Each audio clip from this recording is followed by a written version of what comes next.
Hey guys, it's Derek and Andrew from the Survivalists. Right now, I'm actually going to be talking about our survival top 10. And these are based off the most common misconceptions about survival. I actually do have a list right here that I'm going to be reading through. Just kind of hit on 10 different points just to clarify what to have and what to expect. Number 10, necessary survival skills.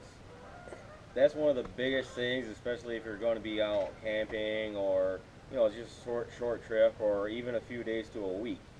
Um, Having the necessary survival skills to be able to do what you need to do to survive, like traps, knots, um, fire making, water, anything that you would need to live off the land. Um, those are good to have just so that way you're actually going to stay safe and do what you need to do to actually be able to go day to day. Um, Number 9, a knife.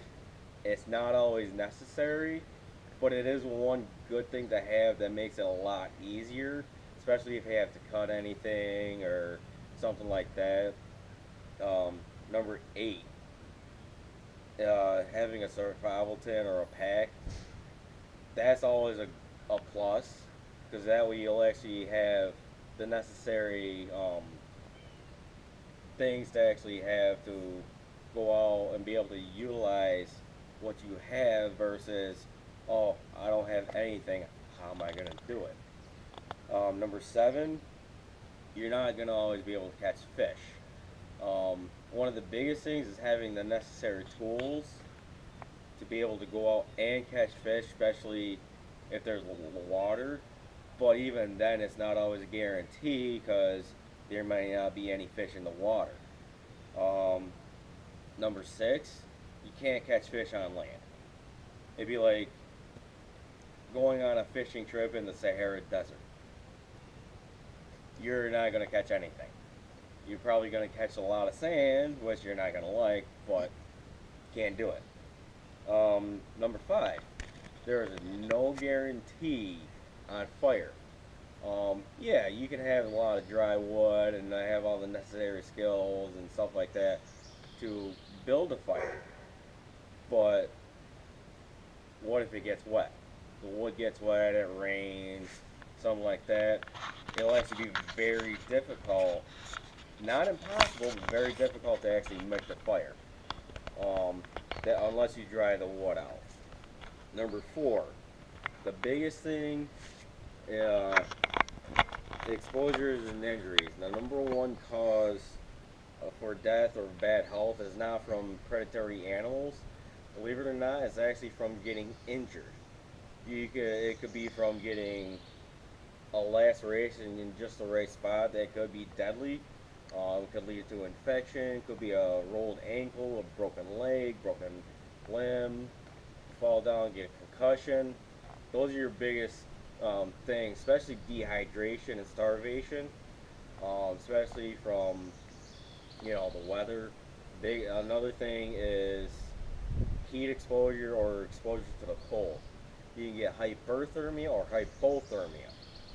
Um, those are actually more likely to hurt you and kill you rather than animals, as you can hear in the background. Number 3, you can't just do it. Yeah, I know everybody wants to be like Nike, just do it. But you see a lot of people actually going out and training, especially for marathons. It's not like you wake up one day, oh, I'm going to run 3 miles.